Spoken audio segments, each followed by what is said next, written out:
Halo guys, terima kasih buat kalian yang sudah mau nonton video ini.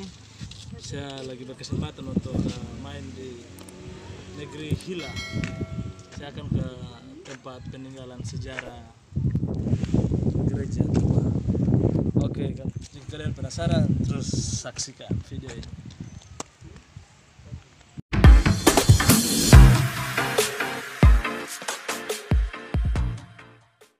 Ini adalah gereja tertua yang ada di Provinsi Maluku yang dibangun pada tahun 1659. Meski beberapa kali dipugar namun masih mempertahankan bentuk aslinya.